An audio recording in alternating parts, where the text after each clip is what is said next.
नमस्कार, मैं रवीश कुमार। संभल उत्तर प्रदेश में है, बहराइच भी उसी प्रदेश में है। अक्टूबर में बहराइच, नवंबर में संभल, दिसंबर, जनवरी, फरवरी, मार्च का पता नहीं किस जिले में इस तरह की घटना दोहरा दी जाए। कई बार लगता है कि उत्तर प्रदेश को लंबे समय के लिए सांप्रदायिक माहौल में झोंकने के लिए तैयार किया जा रहा है। अब तय उत्तर प्रदेश को करना है, इसी चक्र में रहना है या निकलना है। इस तरह की घटनाएं उत्तर प्रदेश के बारे में क्या कह रही हैं? क्या यूपी कभी इस पर सोचता है?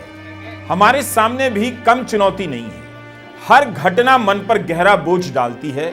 अब कैसे कवर करें, कौन सी नई बात कहें कि लोगों को बात समझ में आ जाए। हिंसा किसी के फायदे में नहीं। हम कितनी लाशों को दिखाएं, कितनों को गिन दें, कितनों के नाम बताएं और घायलों की गिनती बताते रहें। कभी मुजफ्फरनगर, कभी बरेली, कभी संभल, कभी अलीगढ़। इस तरह की घटनाएं और कितनी बार दोहराई जाएंगी समझ नहीं आता है। किसी भी घटना की रिपोर्टिंग या उस पर बनाया गया हमारा ही वीडियो अब अलग नहीं लगता है। लगातार एक वर्ग को अधिकार विहीन किया जा रहा है। सांप्रदायिक नारों और दावों से उनकी ऐसी घेराबंदी कर दी गई है कि किसी तरह तनाव पैदा हो ही जाए, और उसके बाद भी तनाव अगर पैदा नहीं होता है तब फिर कुछ ऐसा कर दिया जाता है कि हो ही जाता है। अखबारों की रिपोर्टिंग की भाषा डरावनी होती जा रही है। वह एक पक्ष को हमलावर लिखने लग जाता है, एक पक्ष का हौसला बढ़ाने लग जाता है। अखबार भी धर्म की रक्षा के नाम पर राजनीति के इस लंबे प्रोजेक्ट में शामिल हो चुके हैं। वैसे भी जब दिल्ली के बड़े बड़े संपादक, बड़े बड़े चैनलों के मालिक, अखबारों के मालिक झुक गए और मीडिया को गोदी मीडिया बना दिया, तो जिले का पत्रकार कितना सामना कर सकता है? आखिर जब संभल में पहली बार सर्वे शांतिपूर्ण तरीके से हो गया, तो दूसरी बार सर्वे कराने के आदेश दिए गए, तब हिंसा क्यों भड़की? क्यों दोबारा सर्वे के आदेश दिए गए? क्या सुप्रीम कोर्ट को नहीं देखना चाहिए कि जिस दिन याचिका दायर हुई उसी दिन आदेश क्यों हुआ? कई लोग इसे लेकर सवाल उठा रहे हैं। मीडिया रिपोर्ट के अनुसार 19 नवंबर 2024 को स्थानीय कोर्ट में एक याचिका दायर होती है। लिखा जाता है कि 1526 में मंदिर ढहाकर यहां मस्जिद खड़ी की गई। 8 लोगों ने याचिका दायर की और इसमें ज्ञानवापी मामले में वकील हरिशंकर जैन भी शामिल थे। दावा किया गया कि कल्कि भगवान के सदियों पुराने श्री हरिहर मंदिर का जबरन इस्तेमाल किया जा रहा है, और यह ऐतिहासिक तथ्य है। इस तरह की बातें कही गई हैं कि कलयुग में कल्कि भगवान यहीं अवतरित होने वाले, यहीं। याचिका में यह भी मांग की गई कि याचिकाकर्ताओं को मस्जिद के अंदर प्रवेश करने की अनुमति मिले। चंदौसी की जामा मस्जिद एएसआई की संरक्षित इमारतों की सूची में है। याचिकाकर्ताओं ने एएसआई पर भी आरोप लगाया कि उसके पास इमारत का नियंत्रण नहीं। इस याचिका के दर्ज होने के कुछ ही घंटों के भीतर चंदौसी में सीनियर डिवीजन के सिविल जज आदित्य सिंह ने आदेश जारी कर दिया, एक एडवोकेट जनरल की नियुक्ति कर दी और उन्हें मस्जिद में शुरुआती सर्वे करने के लिए कह दिया गया। संभल का जो मामला आपने बताया, पूरा प्रकरण उठा के देखिए कैसे हुआ। मथुरा में सर्वे हुआ, कोई हिंसा नहीं हुई। काशी में सर्वे हुआ, कोई हिंसा नहीं हुई। ये सरकार प्रायोजित हिंसा है, ये साजिश के तहत कराई गई हिंसा है। एक ही घंटे में निर्णय आ जाता है बगैर दूसरे पक्ष को सुने, और एक ही घंटे में सर्वे शुरू हो जाता है। ऐसा किसी आम आदमी के विषय में न्यायालय की कार्रवाई और प्रशासन की कार्रवाई आपने देखी है? तो ये सरकार प्रायोजित हिंसा है। याचिका जिस दिन दायर हुई उसी दिन आदेश आता है, उसी दिन सर्वे शुरू हो जाता है। सर्वे शांतिपूर्ण तरीके से हो भी गया था। हिंसा तब भड़की जब 24 नवंबर को दोबारा सर्वे शुरू हुआ। वीडियो है कि सर्वे की टीम के पीछे पीछे धार्मिक नारे लगाते हुए लोग चल रहे हैं, उन्हें कोई नहीं रोक रहा है। उनके हौसले को देखकर लग रहा है इनका इरादा क्या था। ये कौन लोग थे? क्या ये भी सर्वे की टीम का हिस्सा थे? क्या इनकी कभी जिम्मेदारी या भूमिका तय हो पाएगी? क्या ये लोग भड़काने के आरोपी नहीं हो सकते हैं? लगता है बीजेपी का पेट अभी मणिपुर से भरा नहीं है, और इसीलिए बीजेपी ने पूरे देश को मणिपुर बनाने की ठान ली है।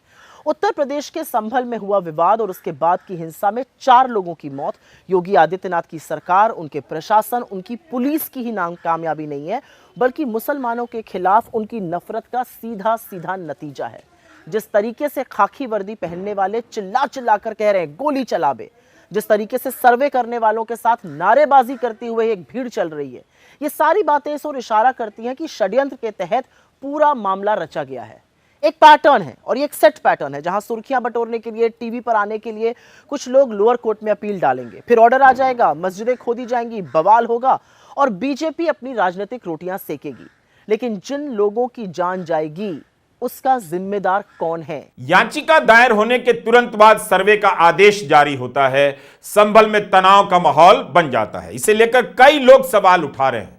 यह देखने का काम हाईकोर्ट और सुप्रीम कोर्ट का है। मीडिया में सर्वे का आदेश देने वाले जज की टिप्पणी छपी है कि यदि प्रश्नाधीन स्थल के बारे में अदालत के समक्ष रिपोर्ट प्रस्तुत की जाती है तो अदालत को मुकदमे का फैसला सुनाने में मदद मिलेगी। इसलिए न्याय के हित में आवेदन 8C को इस शर्त के साथ स्वीकार किया जाता है कि सर्वेक्षण के समय नियुक्त अधिवक्ता आयुक्त को पूरी कार्रवाई की मौके पर फोटोग्राफी और वीडियोग्राफी करानी चाहिए। सर्वे को लेकर निचली अदालतों की भूमिका और आदेशों की इन दिनों बहुत चर्चा हो रही है। संभल में नईम अहमद, नुमान, कैफ, बिलाल अंसारी की हत्या हो गई। बहराइच में राम गोपाल मिश्रा की हत्या हो गई। संभल के हिंसा में 5 नौजवान मारे गए। कब तक यूपी के नौजवान इस पागलपन की आड़ में मारे जाते रहेंगे? क्या यही इस हिंसा के दोषी थे? इनकी तो जान चली गई हमेशा हमेशा के लिए। पुलिस के लोग भी घायल हैं। इन मामलों में प्रशासन की भूमिका को लेकर कई गंभीर सवाल उठ रहे हैं। लेकिन कब आपने सुना कि प्रशासन की जिम्मेदारी तय हो गई? बहराइच में या संभल में या कहीं और? कभी नहीं तय होती है। जिस तरह की रिपोर्ट पढ़ने को मिलती है उससे किसी को भी चिंता होनी चाहिए। अगर प्रशासन भी धार्मिक सांप्रदायिक संगठनों के साथ मिल जाए, एक तरफा कार्रवाई करने लग जाए, उनकी भाषा बोलने लग जाए, तब कुछ भी नहीं बचेगा। तब क्या होगा जब कोर्ट का आदेश, कोर्ट से जारी सर्वे का आदेश प्रशासन और धार्मिक संगठनों के हाथ लग जाएं और हथियार बन जाएं। नेता प्रतिपक्ष राहुल गांधी और अखिलेश यादव के बयानों में प्रशासन की भूमिका पर यूं ही हताशा नहीं झलक रही। राहुल गांधी ने लिखा है, संभल उत्तर प्रदेश में हालिया विवाद पर राज्य सरकार का पक्षपात और जल्दबाजी भरा रवैया बेहद दुर्भाग्यपूर्ण है। हिंसा और फायरिंग में जिन्होंने अपनों को खोया है उनके प्रति मेरी गहरी संवेदनाएं हैं। प्रशासन द्वारा बिना सभी पक्षों को सुने और असंवेदनशीलता से की गई कार्रवाई ने माहौल और बिगाड़ दिया और कई लोगों की मृत्यु का कारण बना, जिसकी सीधी जिम्मेदार भाजपा सरकार है। भाजपा का सत्ता का उपयोग हिंदू मुसलमान समाजों के बीच दरार और भेदभाव पैदा करने के लिए करना न प्रदेश के हित में है न देश के। मैं सुप्रीम कोर्ट से इस मामले में जल्द से जल्द हस्तक्षेप कर न्याय करने का अनुरोध करता हूं। अखिलेश यादव लिखते हैं कि सर्वे के नाम पर तनाव फैलाने की साजिश का सर्वोच्च न्यायालय तुरंत संज्ञान ले और जो अपने साथ सामाजिक सद्भाव बिगाड़ने के उद्देश्य से नारेबाजों को ले गए उनके खिलाफ शांति और सौहार्द बिगाड़ने का मुकदमा दर्ज हो और उनके खिलाफ बार एसोसिएशन भी अनुशासनात्मक और दंडात्मक कार्रवाई करे। उत्तर प्रदेश शासन प्रशासन से ना कोई उम्मीद थी ना है। दुखद है जो घटना हुई है। हमारे सांसद जार रहमान जब संभल में ही नहीं थे और उसके बावजूद भी उन पर एफआईआर दर्ज करना, ऐसा उदाहरण कभी किसी को मिला होगा देखने को, सुनने को? एक पुलिस अफसर ये कह रहा हो कि नेता बनना छोड़ दो, नेताओं का सहारा लेना छोड़ दो, किसके लिए भाषा थी वो? और मैं ये कहना चाहता हूँ, हालांकि सब जानकारी आपके पास है, दुखद है कि नईम जैसे नौजवान की जान चली गई, बिलाल की जान गई है, रोमान की जान गई है, कैफ, अयान, और इसमें से कुछ कम उम्र के भी हैं। मुझे याद है जब मैं लखनऊ में प्रेस कर रहा था, उस समय जो जानकारी थी और जो जानकारी छिपाई जा रही थी, जब वहां पर लोकल स्तर से जानकारी हासिल हुई तब मैंने कहा कि नईम की जान गई है और पुलिस की गोली से गई है। आप लोगों पे सब वीडियोस हैं, आप लोगों पे जगह जगह से वीडियोस मिले हैं, कवरेज है पूरा का पूरा कराया गया ये दंगा है। और किसने कराया? सरकार ने कराया, क्योंकि सरकार जो बेईमानी कर रही थी, सरकार जिसने वोट लूटा, सरकार ने जिसने मशीन पर ईवीएम की बटन बार बार पुलिस से दबाई, प्राइवेट ड्रेस में पुलिस लगाई, उस चुनाव में इनकी धांधली, इनकी चोरी न पकड़ी है, इसलिए जानबूझ करके संभल में घटना कराई है। बुलडोजर का इस्तेमाल भयंकर रूप से होता रहा कई साल तक, लेकिन सुप्रीम कोर्ट ने व्यवस्था देने में कितनी देर लगा दी। और जब व्यवस्था देने की बारी आई तो कोर्ट ने यही कहा इसका इस्तेमाल असंवैधानिक तरीके से हो रहा था। क्या सुप्रीम कोर्ट को सर्वे, वैज्ञानिक सर्वे के नाम पर हो रही इस राजनीति का तुरंत संज्ञान नहीं लेना चाहिए? लेकिन यहां तो यह भी कहा जा रहा है कि सुप्रीम कोर्ट के आदेश के कारण ही निचली अदालतों को सर्वे के आदेश जारी करने की हरी झंडी मिल गई है। मस्जिद के नीचे क्या था? 1000 साल की गुलामी, उनकी बढ़ती आबादी, ये सब अंतहीन मुद्दे हैं जो ज्यादातर झूठ की बुनियाद पर खड़े किए जाते हैं। अफसोस की बात है कि इस पूरे मामले में मोहन भागवत के ही बयान को कोट किया जा रहा है। इससे दुखद क्या हो सकता है?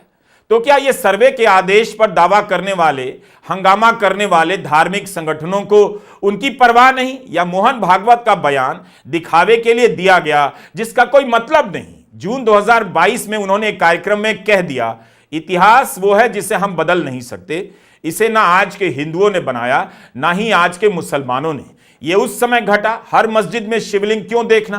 अब हमको कोई आंदोलन नहीं करना है। संभल की हिंसा के बाद से मोहन भागवत का कोई बयान आया? पता कीजिए आया कि नहीं आया। जो कहा जा रहा है और जो हो रहा है उसमें इतना अंतर है। मोहन भागवत के बयान के बाद भी कभी कुतुब मीनार तो कभी ताजमहल पर दावा ठोक दिया जाता है। ताजमहल का मामला भी बड़ा करने की बहुत बड़ी तैयारी चल रही है। लगातार एक समुदाय को चुनौती दी जाती है, उनके भीतर असुरक्षा का बोध पैदा किया जाता है। मोहन भागवत ने कह दिया, लेकिन इन धार्मिक संगठनों पर कोई असर नहीं पड़ा, जो हर समय अलग अलग शहरों में मस्जिदों पर मंदिर के दावे करते रहते हैं। बीजेपी की सरकार इन संगठनों पर लगाम नहीं लगाती, ना ही इनका मनोबल कमजोर होता है। कभी चुप रहकर, कभी हां में हां मिलाकर इन दावों को बढ़ावा दिया जाता है।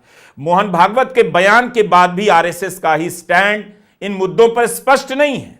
मोहन भागवत को यह बात क्यों कहनी पड़ रही है, जबकि 1991 का उपासना स्थल कानून साफ साफ नए और पुराने दावों को रद्द करता है? आखिर कितनी मस्जिदों के नीचे क्या है? इसके दावे कब तक होते रहेंगे? सर्वे कब तक होते रहेंगे? अयोध्या जजमेंट में सुप्रीम कोर्ट ने विस्तार से 1991 के कानून की सराहना की है। फिर सवाल उठता है, जस्टिस DY चंद्रचूड़ ने चीफ जस्टिस बनने के बाद सर्वे का आदेश देकर अयोध्या जजमेंट में लिखी अपनी ही बात को उलट नहीं दिया। चंद्रचूड़ ने कहा, सर्वेक्षण या अध्ययन करना कानून के तहत इसकी वर्तमान धार्मिक स्थिति को बदलने के बराबर नहीं है। लेकिन संभल से लेकर मथुरा और वाराणसी में सर्वे के आदेश, सर्वे की मांग से क्या अध्ययन हो रहा है? आखिर इन आदेशों के असर में इतिहास नहीं बदल जाएगा, इसकी गारंटी कौन दे सकता है? उससे पहले इन दावों को लेकर जो तनाव पैदा हो रहे हैं, नागरिक मारे जा रहे हैं, उन्हें कौन बचाएगा? आज आप सबके सामने लोग कानून हाथ में लेकर इतिहास की गलतियों को ठीक करने के लिए उतर रहे हैं और प्रशासन को इस खेल में आगे किया जा रहा है। कानून का इस्तेमाल हो रहा है। एक समय था जब इस तरह के सांप्रदायिक झगड़ों के समय लोग कोर्ट की कस्में खाते थे कि वहां साबित होने दीजिए। अब कोर्ट से सर्वे के आदेश लेकर आते हैं, मस्जिदों में सर्वे के नाम पर दावे करते हैं और राजनीतिक लड़ाई होती है। राम मंदिर निर्माण का फैसला आया तब सबने कहा आगे अब शांति रहेगी, लेकिन आपने आसपास सर्वे की राजनीति की तरफ नजर उठाइए, भारत आपको वही मिलेगा जहां बाबरी मस्जिद के खिलाफ शुरू हुई राजनीति के समय खड़ा था। कुछ भी नहीं बदला है।